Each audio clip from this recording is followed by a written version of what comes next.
এক সাহাবী এসে বলেন, ইযান লি বিজিনা, আমার জিনার অনুমতি দেন।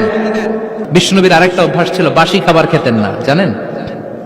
বাসি খেতেন না, অল্প খেতেন, কিন্তু যেটা খেতেন ভালোটা খেতেন। অল্প খেতেন কিন্তু যেটা খেতেন ভালো খেতেন। মধু খেতে পছন্দ করতেন, কিন্তু মধুর মধ্যে দুর্গন্ধওয়ালা একটা মধু আছে না, মাগাফির, বুখারীতে লম্বা ঘটনা, ওইদিকে যাব না। এই মাগাফিরের মধু উনি খেতে চাইতেন না।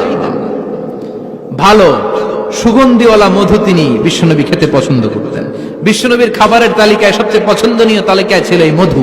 মধু খেতেন, দুধ খেতেন, খেজুর খেতেন, জব খেতেন, বার্লি খেতেন, ছাগলের বাজুর মাংস খেতে পছন্দ করতেন, সিনার মাংস। সুবহানাল্লাহ কইবেন না? What a choice! কি চয়েস ছিল বিশ্বনবী! বাজুর মাংস খেতেন। বিশ্বনবী লাউ খেতে পছন্দ করতেন, লাউ। রুম্মান ফল খেতে পছন্দ করতেন, রুম্মান মানে ডালিম। রুম্মান মানে কি? ডালিম খেতে পছন্দ করতেন। মাশরুম খেতে পছন্দ করতেন। সুবহানাল্লাহ পড়ে। মাশরুমের স্যুপ পাওয়া যায় না রেস্টুরেন্টে? বিশ্বনবী বলতেন, আল কামআতু মিনাল মান্নি ওয়া মাউহা শিফাউন লিল আইন। এই কামআহ মানে মাশরুম, ব্যাঙের ছাতা, এটা হলো মান্না সালোয়ার মতো দামি খাবার। আর এই মাশরুমের স্যুপ চোখের জন্য মহৌষধ। যাদের রাত কানা দিন কানা আছে, মাশরুমের স্যুপ খান, চোখ ভালো করে দিবে কে? এজন্য বিশ্বনবী যেগুলো খেত এগুলো খাওয়ার দরকার আছে না নাই? বিশ্বনবীর যে সুন্দর চরিত্র ছিল, আচরণ ছিল, এগুলো পালনের দরকার আছে না নাই? তাহলে বিশ্বনবীর তিনটা কথা বলবো বলেছিলাম। প্রথম কথা ছিল দেখতে কেমন ছিল। অনেক কথা এত বলা যাবে না, সংক্ষেপে বললাম যে বিশ্বনবীর আচরণ কেমন ছিল। এখন শুনবো, শেষ কথা বলে যাই, বিশ্বনবীর ইন্টেলেকচুয়াল পাওয়ার কেমন ছিল, ওনার বুদ্ধিমত্তা কেমন ছিল। Our beloved prophet Muhammad, the last messenger, was a very good mediator. বিশ্বনবী ভালো মিডিয়েটর ছিলেন। বিশ্বনবী ভালো মধ্যস্থতাকারী ছিলেন।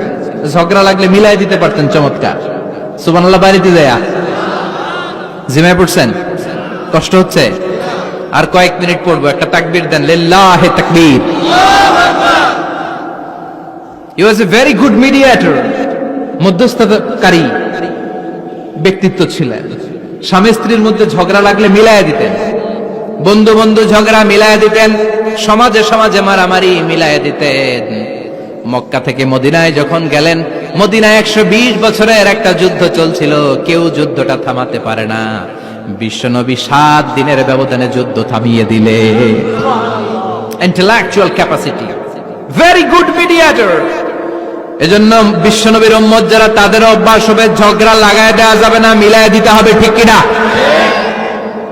আমরা যদি ঝগড়া দেখি দূর থেকে আরো লাগায় দিতে চাই, আছে না নাই?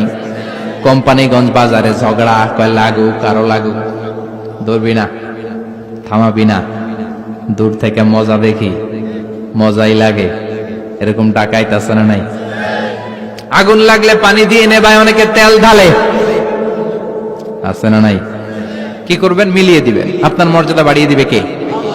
বিশ্বনবী ভেরি গুড মিডিয়েটর ছিলেন। বিশ্বনবী লজিক্যাল এবং রেশনাল ছিলেন, বুদ্ধিমত্তাকে কাজে লাগাতেন।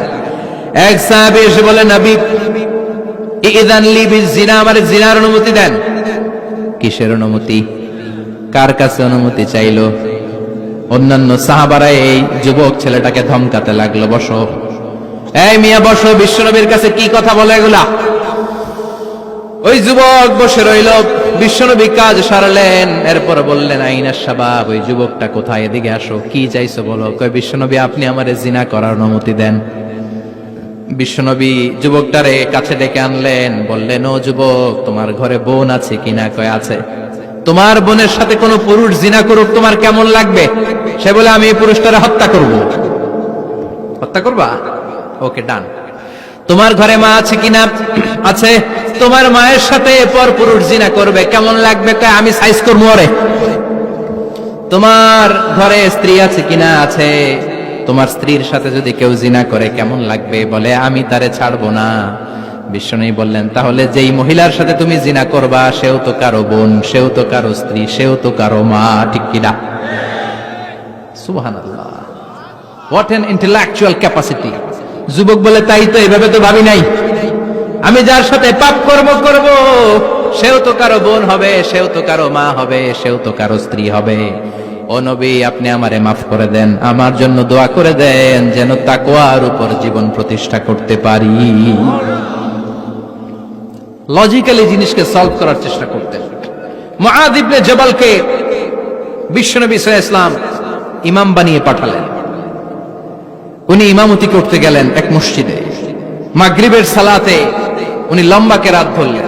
এশার নামাজ শুরু করলেন সূরা বাকারা দিয়ে, কোরআনের সবচেয়ে ছোট সূরা। হ্যাঁ, বড়? কত বড়? বিশাল বড়।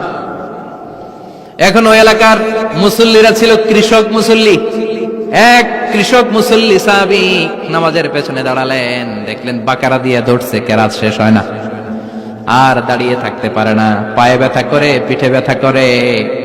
কিছুক্ষণ পর রেগে মেগে নামাজ ছেড়ে দিয়ে বারান্দায় নামাজ পড়ে বিশ্বনবীর কাছে বিচার দিতে গেলেন।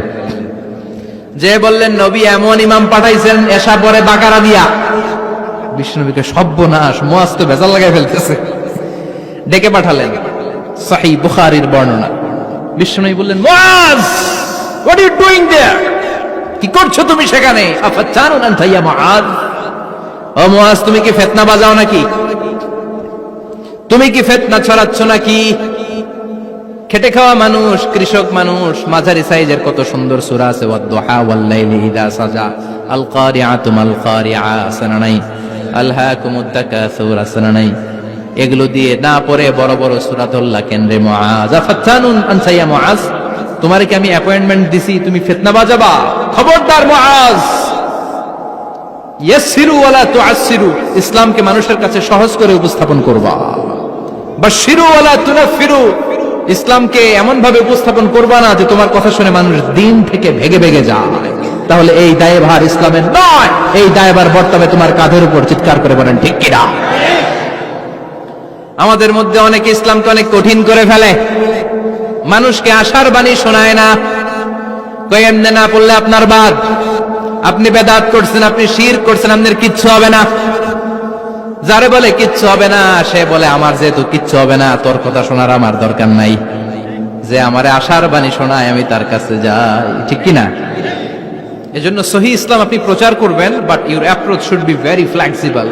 70 বছর যেটা চালু আছে আপনি একদিনই উঠিয়ে দিতে পারবেন? It's not a logical approach. বিশ্বনবীর অ্যাপ্রোচ, বিশ্বনবীর রেশনাল ক্যাপাসিটি এমনটা ছিল না। সহজভাবে বুঝাবেন। আদ-দীন ইউসরুন লা উসরা ফি, দিনটা হলো সহজ, দিনের মধ্যে কাঠিন্যতা নাই। সুবহানাল্লাহ, কি ক্যাপাসিটি! আমি যেমনি আপনাদেরকে নিয়ে বসে ওয়াজ করতেছি, বিশ্বনবী ওয়াজ করতেন, তবে সংক্ষিপ্ত ওয়াজ।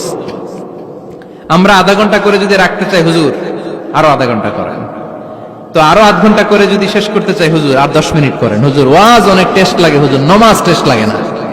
আছে না নাই? ওয়াজ ভাল লাগে, নামাজ ভাল লাগে না। কিন্তু বিশ্বনবীর ওয়াজ ছিল সংক্ষিপ্ত। আর বিশ্বনবী বলতেন, one of the minor sign before the day of judgement, your lecture will be longer, your সালাত উইল বি শর্টার। কিয়ামতের আগে তোমাদের লেকচার, ইসলামী লেকচার লম্বা হবে, নামাজ হয়ে যাবে সংক্ষিপ্ত।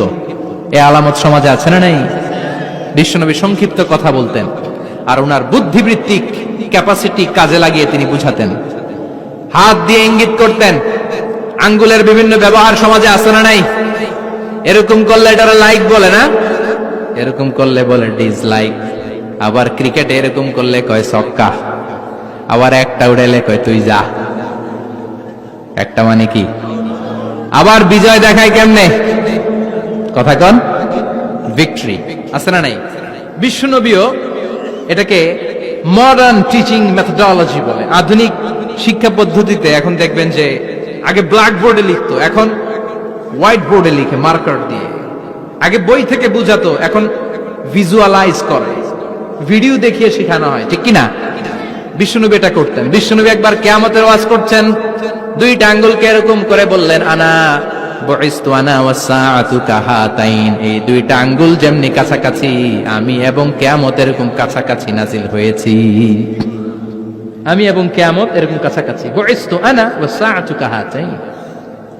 আবার বলতেন, আনা ওয়া কাফিলুল ইয়াতীমি কাহাতাইন, আমি এবং ইয়াতীমের রক্ষণাবেক্ষণকারী এই দুইজন জান্নাতের এরকম কাছাকাছি থাকবো। কোন সুবহানাল্লাহ। এরকম আঙ্গুল দিয়ে বিশ্বনবী বুঝাতে চাইতেন। আবার মাটির মধ্যে খেজুর গাছের ডালা দিয়ে লম্বা একটা দাগ টানলেন, ডানে বায়ে অনেকগুলো দাগ টানলেন। সাহাবারা বললেন এটা কি? বিশ্বনবী বললেন এই যে দাগটা দেখলা, এই দাগটার নাম হলো সিরাতুল মুস্তাকিম। চিল্লায় বলেন এই দাগটার নাম কি? সিরাতাল মুস্তাকিম। আর ডানে বায়ে ছোট ছোট যে দাগগুলো দিলাম এগুলো হলো সুবুলুশ শয়তান, শয়তানের রাস্তা। সিরাতুল মুস্তাকিমে উঠলে শয়তানের রাস্তা থেকে অনেক হাতছানি আছে না নাই? ডানে বায়ে তাকানো যাবে না। সিরাতুল মুস্তাকিমে যে তুমি উঠেছ, চলতে থাকে বা চলা শুরু হলো দুনিয়াতে, শেষ হয়ে যাবে জান্নাতে। বিশ্বনবী মাঝে মাঝে বুঝানোর জন্য প্রশ্ন করতেন, কারণ প্রশ্ন ছুড়ে দিলে মানুষের মধ্যে জানার আগ্রহ বাড়ে না কমে? কথা বলেন। আমি যদি একটা প্রশ্ন করি আর বললাম উত্তর দেন, কেউ পারতেছেন, একটু ঠেকা ঠেকা ভাব, ঠেকে যাচ্ছেন, তখন হুট করে উত্তরটা বললে এটার জীবনে ভুলবেন না, ভুলবেন? কারণ ওই যে ঠেকছেন, শিখছো কোথায়? ঠেকছি যেথায়, ঠিক কিনা? বিশ্বনবী প্রশ্ন করতেন। বিশ্বনবীর এই প্রশ্নটা বলে শেষ করছি। বিশ্বনবী সাহাবাদের মাঝখানে ওয়াজ করতেছেন আর বলতেছেন, ইন্না মিনা শাজারি শাজারা লা ইয়াসকুতু ওয়ারাকুহা মাসালুহু কামাসালিল মুসলিম। বললেন আমাদের এই ভূখণ্ডে এমন একটা গাছ আছে, যেই গাছের পাতা ঝরে না, এই গাছের দৃষ্টান্ত মুমিনের দৃষ্টান্তের মতো। বলো তো গাছটা কি? কে জানো? কেউ কথা কয় না। কি গাছ? কি গাছ? কেউ কথা কয় না, কেউ বলতে পারে না। কেউ বলে শাজারাতুল বাওয়াদি, ওই ক্যাকটাস গাছ, পাহাড়ি গাছ, ওই গাছ, সেই গাছ, কেউ বলতে পারে না। বিশ্বনবী বললেন কেউ পারো নাই? সঠিকটা শুনে নাও, ইন্নাহা নাখলা, এটা খেজুর গাছ। সুবহানাল্লাহ পড়েন। সাহাবীরা ভাবছে এটা তো ঘরের পাশে আছে, এটা মনে কয় নাই। সব ঘরের চিপায় আরব দেশে খেজুর গাছ, সাহাবারা ভাবছে এটা তো ঘরের গাছ, এটা মনে হয় জিজ্ঞেস করে না, এজন্য দূরে দূরে চিন্তা করছে। কোন সুবহানাল্লাহ। সব সাহাবীরা বাড়িতে ফিরে গেলেন। ওমরে ফারুক, ওনার ছেলে আব্দুল্লাহ ইবনে ওমরও গেল। আব্দুল্লাহ বলে, আব্বা, বিষ্ণুনবী যে জিজ্ঞেস করেছিল, বলো তো কোন গাছের পাতা ঝরে না, যেই গাছের দৃষ্টান্ত মুমিনের দৃষ্টান্তের মতো? আপনারা কেউ পারেন নাই, আমি কিন্তু জানতাম এটা খেজুর গাছ। ওমরে ফারুক বললেন, বেটা কইলি না কেন? কইতে পারলে নবীর সামনে আমার কলিজাটা এত বড় হয়ে যেত। আমার কলিজার টুকরা ছেলে পেড়েছে, কেউ পারে নাই। আব্দুল্লাহ বলে, বাপ চাচা আপনারা কেউ পারেন না, আমি কই কেমনে? শরম লাগছে, শরম। সুবহানাল্লাহ কইবেন না? QA session, questioning answering session করে বিশ্বনবী সাহাবাদেরকে শিখাতে চাইতেন। এজন্য এ নবী এমন নবী যে নবীর পুরো জীবনের প্রতিটি ইঞ্চি ইঞ্চি জায়গাতে আমাদের জন্য শিক্ষা আছে না নাই? এই শিক্ষাগুলো গ্রহণ করতে রাজি আছেন তো? যা শুনলাম আমল করতে রাজি আছেন তো? বিশ্বনবীর জীবনী গ্রন্থ বেশি বেশি স্টাডি করতে রাজি আছেন ইনশাআল্লাহ? 2-4 জন কইছে খালি। সবাই রাজি আছেন তো ইনশাআল্লাহ? যাদের ঘরে বিশ্বনবীর কোনো জীবনী নাই, বাংলা অনেক জীবনী গ্রন্থ পাওয়া যায়। কোম্পানিগঞ্জের ইসলামী যে লাইব্রেরিগুলো আছে, সেখান থেকে বিশ্বনবীর জীবনী গ্রন্থ কালেক্ট করে পড়বেন। বিশ্বনবীর জীবনী হচ্ছে আমাদের জন্য মডেল, ঠিক কিনা? এবং এই মডেল অনুযায়ী যদি আমাদের জীবনকে আমরা সাজাতে পারি, জান্নাতের দুয়ারগুলো আমাদের জন্য খোলা রাখবে কে? আল্লাহ আমাদের সবাইকে কথাগুলো বুঝার ও আমল করার তৌফিক দান করুক। আমরা পড়ি আমিন। কেউ উঠবেন না। যতগুলো কথা বলেছি কোরআন সুন্নাহর আলোকে বলেছি, বানিয়ে কিছু বলি নাই। তারপরেও আমার মনের অজান্তে কোনো মিস ইনফরমেশন যদি আমার মুখ ফসকে বেরিয়ে যায়, সেগুলো যেন আল্লাহ তাআলা আপনাদের স্মৃতিপট থেকে মুছে দেয়। আমরা পড়ি আমিন। সত্য, সুন্দর, কল্যাণকর, হকের পক্ষে যা বললাম তার সবটুকুন আল্লাহ তাআলা প্রথমে আমাকে এবং আপনাদের সবাইকে আমলের তৌফিক দান করে। আমরা পড়ি আমিন। আপনারা সবাই ভালো থাকবেন, সুস্থ থাকবেন, সুন্দর থাকবেন, কোরআনের সাথে থাকবেন। সুবহানাকাল্লাহুম্মা বিহামদিকা আশহাদু আল্লা ইলাহা ইল্লা আনতা আস্তাগফিরুকা ওয়া আতুবু ইলাইক।